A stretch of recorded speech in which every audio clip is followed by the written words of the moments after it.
하여 주옵시기를 예수님의 이름으로 기도하옵나이다.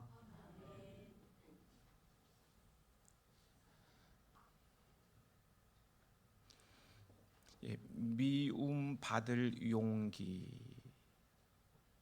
저자이기도 한 기시미 이치로가 쓴 나이든 부모를 사랑할 수 있습니까? 라는 책이 있습니다. 저자는 20대 시절에 뇌경색으로 쓰러진 어머니를 간병하였고 50대부터는 치매에 걸린 아버지를 오랫동안 돌봐야 했습니다. 이 책에서 그는 도발적인 질문을 던집니다. 늙고 병든 부모님께 나는 무엇을 할 수 있을까? 한없이 크고 항상 지켜줄 것 같았던 부모님이 나이가 들어 어제와 오늘이 달라지고 당당한 모습이 초라해져 가고 있을 때 나는 여전히 나이든 부모님을 사랑할 수 있을까? 치매가 와서 나와 가족에 대한 기억을 잃어갈 때 나는 여전히 부모님을 사랑할 수 있을까? 여러분은 어떻게 생각하십니까? 이렇게 변해가는 나이든 부모님을 사랑할 수 있습니까? 병으로 고통당하며 가족에 대한 기억을 잃어가는 부모님을 사랑할 수 있습니까? 부모님이 더 이상 나를 사랑하지 않을 때 나는 변함없이 부모님을 사랑할 수 있을까요? 우리 함께 불러보실까요? 나 실제 괴로움 다 잊으시고 길을 째 밤낮으로 애쓰는 마음 진 자리 마른 자리 가라니시며 손 닳도록 고생하시네. 하늘 아래 그 무엇이 넓다리요. 어머님의 희생은 가히 없어라.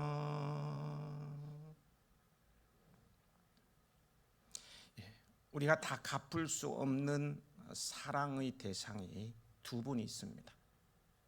하나님과 부모님이십니다. 우리는 하나님께서 부모님을 하나님의 위치에까지 올려놓으신 의도를 알아야 합니다. 예수님께서도요, 부모님께 드려야 할 것을 하나님께 드렸다면 드렸다면서 부모님을 돌보지 않는 불효하는 인간들을 향해서 하나님의 참 마음을 모른다고 책망하시는 모습이 마가복음 7장에 나옵니다. 하나님 공경 잘하십시오. 그리고 부모님 공경 잘하십시오. 우리 하나님께서는 모든 성도들이 하나님과 부모님을 같이 잘 섬기기를 원하십니다. 그러기에 기독교는 효의 종교입니다. 효의 도리를 모르는 이는 성도가 아닙니다. 디모데서를 읽어보세요. 가정을 돌아보지 않는 자는 믿음을 배반한 자요 불신자보다 더 악한 자다고, 악한 인간이라고 저주에 가까운 말을 하는 것을 보게 됩니다. 자녀들아, 주 안에서 너희 부모에게 순종하라. 이것이 옳으니라. 내 아버지와 어머니를 공경하라. 이것이 약속이 있는 첫 계명이니 이로써 내가 잘되고 땅에서 장수하리라. 에베소 6장 1절에서 3절. 평생 갚아도 다 갚을 수 없다고 아예 포기하고 이기적인 인생을 살지 말고 힘을 다해 하나님의 은혜와 사랑에, 부모님의 은혜와 사랑에 보답하는 인생을 사십시다.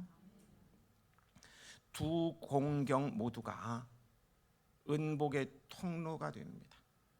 정성을 다해 공경하는 자녀들에게 복의 복이 더하여지기를 축복합니다.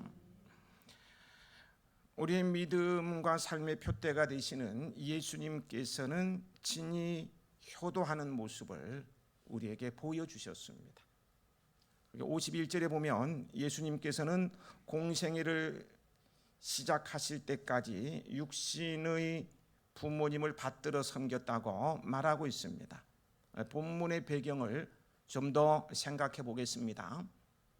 예수님께서 12살이 되셨을 때 유월절 명절을 지키기 위해 부모님을 따라 예루살렘으로 올라가셨습니다.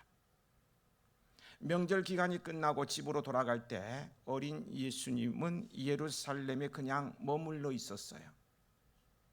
부모님은 이것도 모르고 예수님이 일행 가운데 있으려니 하고 하루 길을 간 후에 친척들과 아는 사람들 가운데 찾아보았습니다. 그러나 찾지 못하자 그들은 예수님을 찾아 예루살렘으로 되돌아갔습니다. 그들은 3일 후에 성전에서 예수님을 만났습니다. 여러분 3일 동안 자식을 잃어보세요. 어떨까? 저는 몇 시간 잃어버렸는데 하늘이 다 무너지더라고요.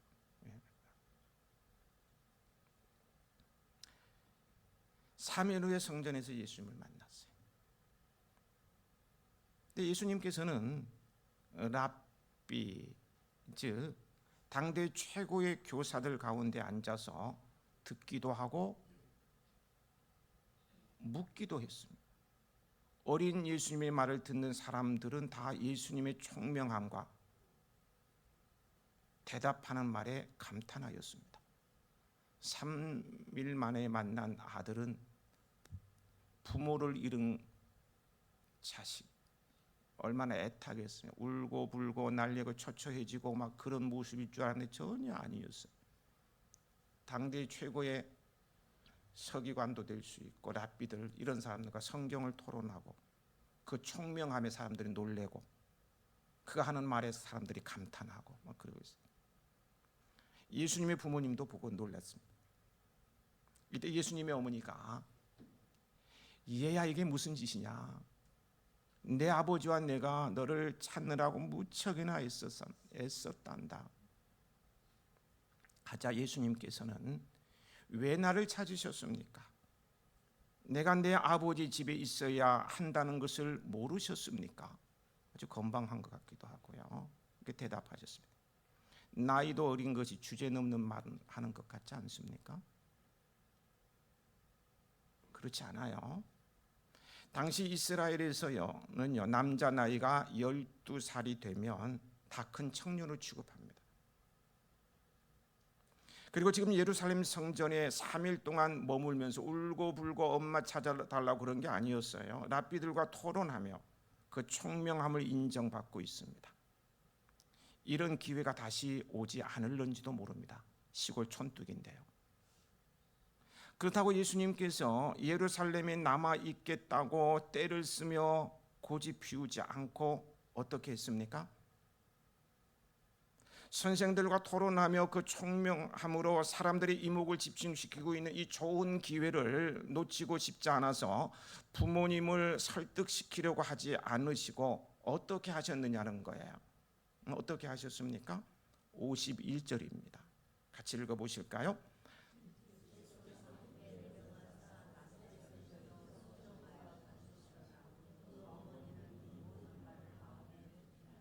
미련 없이 부모님과 함께 나사렛으로 내려갔습니다. 염려하는 부모님을 먼저 생각하고 순종하여 따른 것입니다. 미국 건국의 아버지 조지 워싱턴이죠. 우리나라의 건국의 아버지는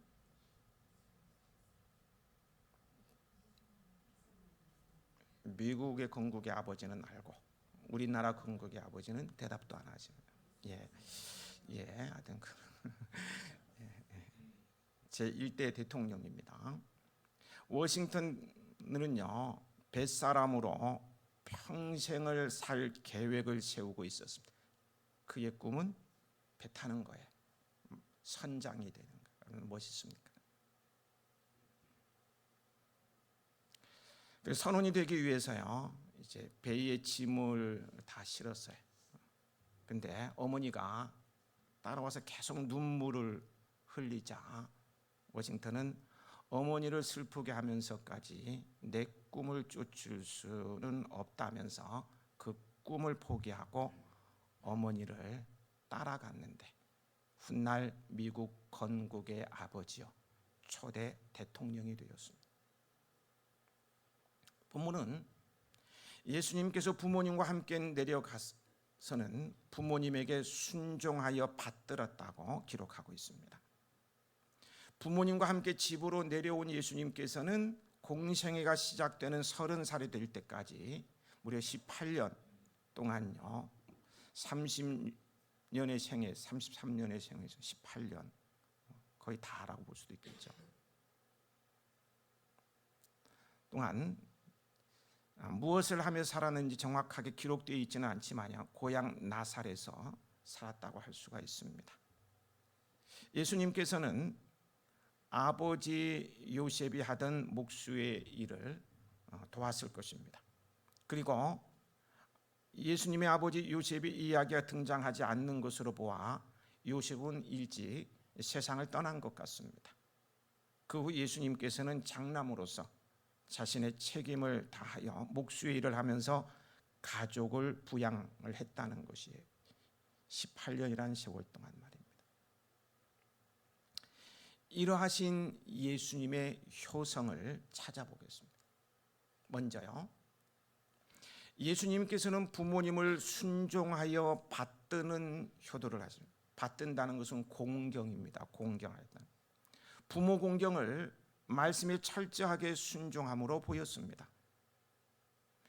예루살렘에서 내려올 때도 고향에서 지낼 때도 가나 혼인 잔치집에서도 어머니의 말씀에 순종하여 받드는 효를 보여주고 있습니다. 두 번째로요, 집 안팎으로 하는 효도를 하셨습니다. 안으로는 부모님을 모시고 목수의 일을 하면서 가족들을 부양하며 동생들을 돌보는 효도를 하셨던 것입니다. 밖에서는 효자인 것처럼 부모님을 깍듯이 모시고 사람들에게도 효자처럼 나불거리며 다니지만요, 집에 돌아오면 누나를 막 부라리면서 막 호통치는 자식들이 있어요. 막 말을 반말 쓰면서 뭐 식모나 머슴 다루듯이 막 부모에게 대들고요. 요즘은 식모 가사 도우미에 그렇게 했다가는 고소당합니다. 끌려가 머슴 다루듯이 식모 다루듯이 막. 이와는 반대로요, 안에서는 효자처럼 지내는데 밖에 나가기만 하면 부모님을 욕먹이는 인간들도 있습니다. 예수님께서는 집안에서도 효도를 하셨지만 밖에 나가서도 효도를 하셨어요. 이런 예수님의 효심이 어디에 잘 나타나 있는가 하면요, 요한복음 2장에 기록된 물로 포도주를 만드는 첫 이적을 일으키셨던 가나 혼인 잔치집에서 행하신 효도입니다. 잔치집의 가장 중요한 음식물 중에 한 가지가 포도주였습니다. 그런데 어머니가 아들을 찾아와서 포도주가 떨어졌다고 말했습니다. 이때 아들 예수님께서 뭐라고 말씀하셨습니까? 어머니, 왜 저에게 그런 말씀을 하십니까? 아직은 저의 때가 오지 않았습니다. 뭐예요? 안 돼요요. 제가 그렇게 할 수 없습니다. 이런 말이에요. 그렇지만 어머니 마리아는요, 아들의 말에 아랑곳하지 않고 오히려 한술 더 떠서 어떻게 합니까? 하인들에게 예수님이 시키는 대로 하라 하고는 그 자리를 떠나버렸어요.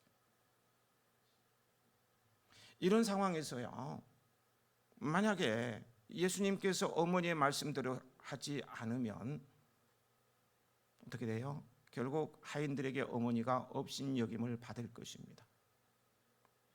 무시하고 얕잡아 볼 거예요.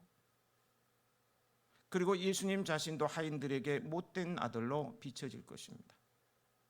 어머니의 말씀을 불순종하는 아들이라는 소리를 듣게 될 것입니다. 그래서 어떻게 하셨습니까? 예수님께서는 아직 때가 이르지 않았고 자신과는 상관도 없는 일이지만 하인들에게 물을 길러 항아리에 갖다 채우라 라고 말씀하십니다. 왜 그렇게 하셨습니까? 어머니의 말씀에 순종하는 것이 어머니를 위한 것임을 알았기 때문입니다. 비록 이치에 맞지 않는 말이라 할지라도 일단 어머니의 말씀에 순종함으로 어머니의 권위도 세워주고 드리고 그러는 거예요. 효도란 가정 안에서도 해야 하지만 밖에서도 부모님의 말씀에 순종하여야 합니다. 내가 밖에서 부모님에 대한 무시하는 말을 한다거나 태도를 보이면은요, 부모님은 사람들에게 무시를 당하게 되어 있습니다. 그러면 그 부모의 그 자식이라고 부모도 욕먹고 나도 욕먹습니다. 세 번째, 예수님의 효도는 말과 행실이 함께 가는 효도입니다. 예수님께서는요, 그 바쁘신 사역 가운데 3년 6개월 동안 모든 사역을 이루어야 되니까 얼마나 바쁘셔요. 네? 얼마나 바쁘셨는지 몰라요. 새벽부터 밤늦게까지 그 바쁜 사역 가운데서도요, 어머니와 함께 가나 혼인잔치에 동행돼서도 알 수 있듯이요, 예수님의 효도는 말만 앞세우는 효도가 아니고 행실이 따르는 것이 몸에 밴 효도이셨습니다. 마태복음 21장 28절에 32절에 나오는 이야기입니다. 어떤 사람에게 두 아들이 있었는데요, 하루는 아버지가 두 아들에게 포도원에 가서 일을 하라고 지시를 합니다. 이에 맏아들은요, 아버지 가겠습니다. 아주 흔쾌히 대답했어요. 아버지 마음이 기뻤어요. 그러나 그는 가지 않았어요. 둘째 아들은 오늘 포도원에 가서 일하라는 아버지 지시에 대뜸 대답하면 실소이다. 가지 않겠다는 거예요. 그러나 그 후에 뉘우치고 가서 일했습니다. 여러분, 누가 효자입니까? 첫째는 가겠습니다. 걱정하지 마세요. 내가 다 처리할 테니까 가만히 계셔요. Yes. 말만 잘하는 효자이고요. 둘째는 이왕 갈 것인데 예라고 대답해서 가면 얼마나 좋겠습니까? 그런 아버지 속을 다 뒤집어 놓고 가는 것을 볼 때요, 누가 효자이냐를 따지기 전에 이 둘 다 아버지의 마음을 아프게 하는 몹쓸 자식들입니다. 예수님의 효도는 말과 행실이 함께 가는 효도이셨습니다. 네 번째, 끝까지 책임을 다하는 효도입니다. 예수님께서는 자신의 생명이 다하는 순간까지 효도를 하십니다. 자신의 사명을 다하는 마지막 십자가상에서요, 이제 30세 공생애를 시작했으니까 육신의 부모와 떠나 있기 때문에 지금 육신의 부모는 이제 안녕하고 잊어버릴 수도 있는데 그렇지 않았어요. 육신의 부모님을 무시하거나 잊어버리지 않으시고요, 끝까지 하면서요, 그 어머니를 기억하면서 어머니를 요한에게 부탁하시는 장면은 우리가 꼭 본받아야 할 모습입니다. 요한복음 19장 25절부터 27절을 쉬운 성경으로, 쉬운 말 성경으로 제가 읽어드리면요, 예수의 십자가 가까이에는 예수의 어머니 마리아, 예수의 이모 글로바의 아내 마리아, 그리고 막달라 마리아가 서 있었다. 십자가에 매달린 예수께서는 자신의 어머니 곁에 자신이 사랑하는 제자가 서 있는 것을 보고는 어머니에게 말씀하셨다. 어머니 보십시오. 이 사람이 어머니의 아들입니다. 그리고 또 그 사랑하는 제자에게는 보라, 이분이 내 어머니시다 하고 말씀하셨다. 그때부터 그 제자는 예수의 어머니를 자기 집에 모셨다. 예수님께서 여기 모셨다는 것은 어머니로 섬겼다는 것이죠. 예수님께서 마지막 자신의 사명을 다 죽으시면서까지도 육신의 어머니의 안전이 걱정이 되어서 자신의 제자였던 요한에게 어머니를 부탁한 모습은 너무너무 아름다운 모습이요, 우리가 꼭 본받아야 할 효도입니다. 오늘날요, 참 세상이 막 바뀌고 있어요. 가끔 부모님을 모시기 어렵다고 아주 쉽게 요양시설을 보내놓고는 어쩔 수 없이 모셔야만 하고요, 또 가야만 하는 경우도 있지 않습니까? 오히려 그렇게 가는 것이 더 편하고 이래서 이제 모시는 경우는 또 합당하고 또 모셔야 된다고 생각을 하는데, 그렇지 않는 경우 말이에요. 그냥 쉽게 요양시설을 보내놓고는 찾아보지도 않거나 병이 들었는데도 그냥 방치해버리는 불효막심한 자식들을 보게 됩니다. 제가 요양병원에 요즘은 가지 못합니다. 이전에 좀 가보면 가기가 싫어요. 어떤 때는 가면 내가 자식이 몇 명인데 지금 3개월 동안 한 번도 안 찾아왔다고 막 그 원망한 소리 들으면 내가 마음에 쓴뿌리가 생겨가지고 그 자식들을 미워하게 돼요. 그래서 안 가고 싶다. 이런 불효자식들이. 부모님은 혼자 두고 또 훌쩍 자신들은 이민을 가버려. 그러면 안 되지요. 안 되죠. 효도에 대한 책을 말한다면 구약성경 룻기를 빼놓을 수가 없습니다. 이 룻의 효성의 특징을 한마디로 말한다면요, 주님의 효행을 본받아서 끝까지 책임을 다하는 효도입니다. 그녀는 남편이 죽었음에도 시어머니와 늘 함께 하고자 합니다. 누구랑요? 시어머니. 우스갯소리이긴 하지만 며느리들은 시금치와 시편을 싫어하죠. 너무 싫어하던 시금치는 쳐다보기도 싫어. 성경 다 좋은데 시편을 읽기가 싫어. 시자가 들어가서. 그런데요, 룻은 시금치와 시편을 너무너무 좋아하는 그런 며느리였던 것 같아요. 시어머니를 따라 타국인 이스라엘 땅 베들레헴으로 오게 된 거예요. 저 말레이시아 사람이 저 태국 사람이 한국에 오는 것처럼 시어머니를 따라서 온 거예요. 동남아에서 많이 오잖아요. 이스라엘 땅 베들레헴으로 오게 된 룻은 낮에 남의 집 밭에 가서 일하면서 시어머니를 정성껏 봉양했습니다. 그런데 룻이 시어머니를 봉양하는 특징 가운데 하나는요, 대표적인 특징인데요, 낮에 밭에서 있었던 일들을 저녁에 시어머니에게 소상하게 이야기해 드림으로 시어머니를 기쁘게 해드렸다는 것입니다. 낮에 하루 종일 일하느라고 피곤하고 고단할 텐데 집에 와서 그냥 음식 차려드리고 어머니 주무세요, 나 힘들어요, 나도 내일 가야 되니까 뭐 이렇게 자도 뭐 괜찮을 것 같은데 그렇지 않았어요. 하나하나 다 얘기해 주세요. 세상에 이런 며느리가 어디 있습니까? 친딸도 이렇게 하기는 쉽지 않을 텐데 말이야. 미주알 고주알 다 일러 바치는 거예요.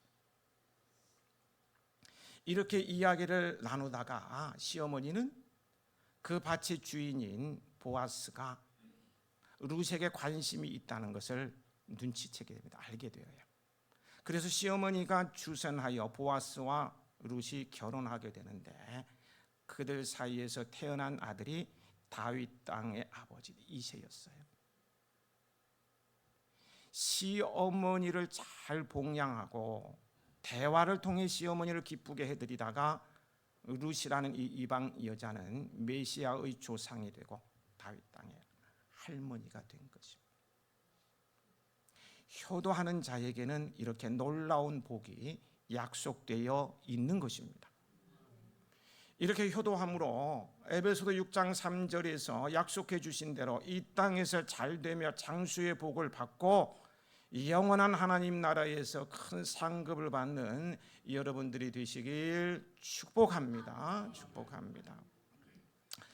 부모님이 계시지 않는 분들은 그러면 어떻게 해야 할까요? 복 받는 기회가 없어져 버렸는가요? 후회만 하고 있어서는 안 되죠. 그렇게 해서 되겠어요. 아이고, 부모님이 살아계시면 잘해드릴 텐데, 아이고, 어떡하냐, 아이고, 이렇게 하지 말라는 거예요. 예수님께서요, 어머니를 요한에게 부탁했을 때 요한은 어떻게 했습니까? 자기 집에 모셨다고 기록하고 있어요. 어머니로 섬겼다는 거예요. 효도를 했다는 거예요. 마찬가지로 우리는 효도할 부모님이 계시지 않더라도 남의 부모님, 자식이 없는 부모님, 영적 아버지인 목회자를 섬기면 그것이 효도가 됩니다. 이런 효도가 정말로 필요한 오늘날입니다. 홀로 외롭게 사시는 어르신들이 우리 주위에 보세요. 얼마나 많은지 몰라요. 우리 모두 예수님의 효성을 본받아서 순종하는 마음으로 자신의 집과 그리고 밖에서도 최후에까지도 부모님을 공경하는 자녀로 살아가십시다. 아울 한 가지 더 본받아야 할 효심은요, 바로 하나님과 사람 앞에서 더욱 사랑스러워지는 것입니다. 52절 말씀을 함께 읽으시겠습니다.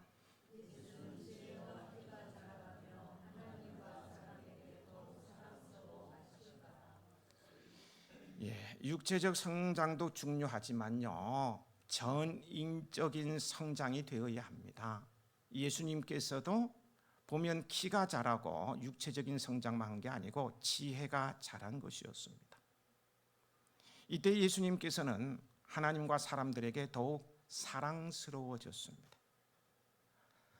사랑스러워졌다는 말 속에는 인정받았다, 이런 말도 포함되는 거예요. 이것이 바로 하나님 아버지께 영광을 돌리는 일이었습니다.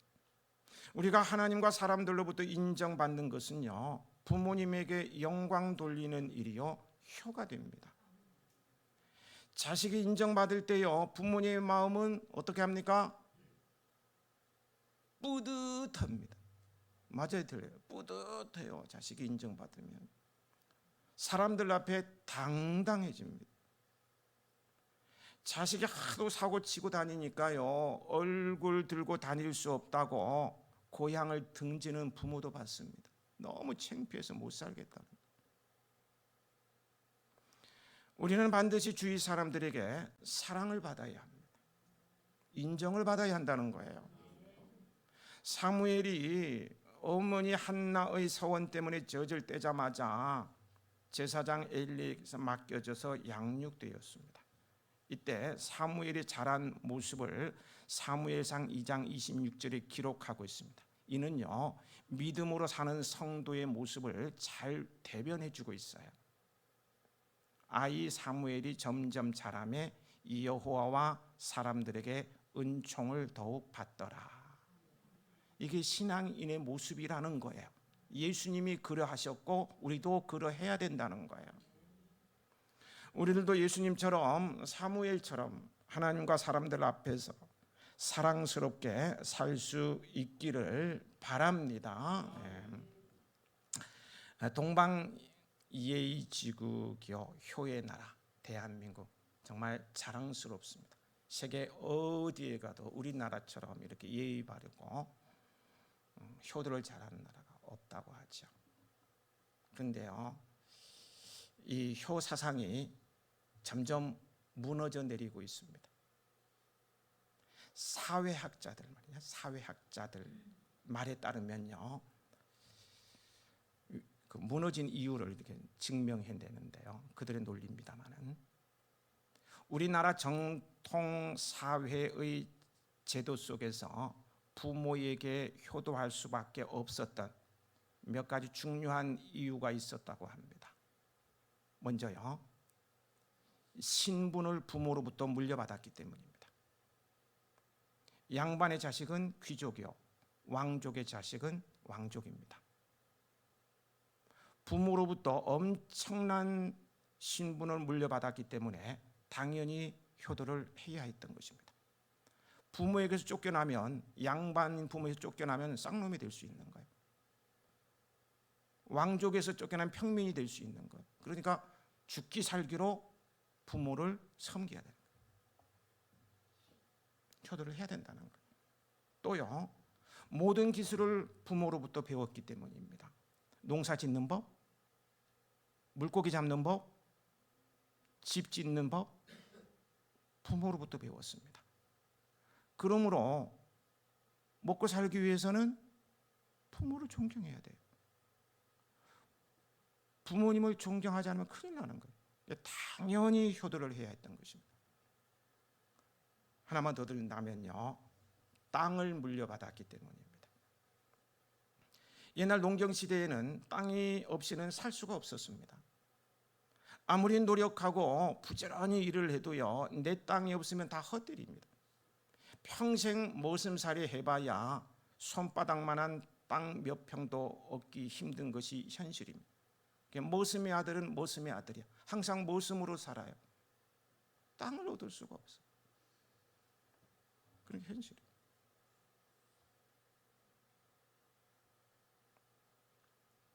근데요, 오늘날에 와서는 특별한 신분도 없고요, 부모에게 배울 기술도 없어요. 오히려 요즘은 부모가 자식에게 가르쳐줘야 돼요. 스마트폰 앱 쓰는 것도 자식들이 가르쳐줘야 하지, 이 기술이 어른들은 못해. 자꾸 세상이 바뀌니까요. 그러니까 세상이 바뀐 거예요. 부모에게 배울 기술도 물려받을 땅도 별로 없습니다.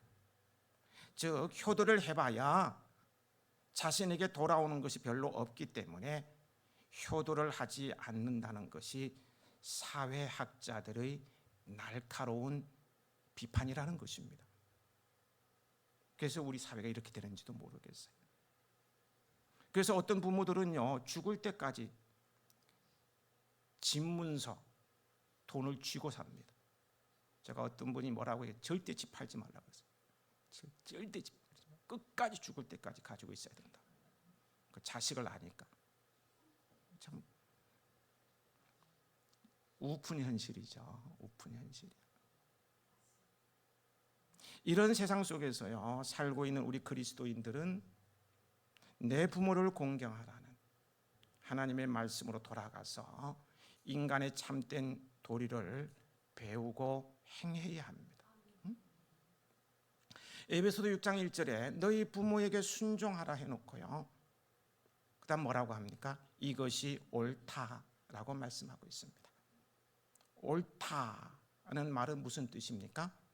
부모님을 섬기는 것, 섬기는 일은 큰 공을 세우는 일이 아니라는 거예요.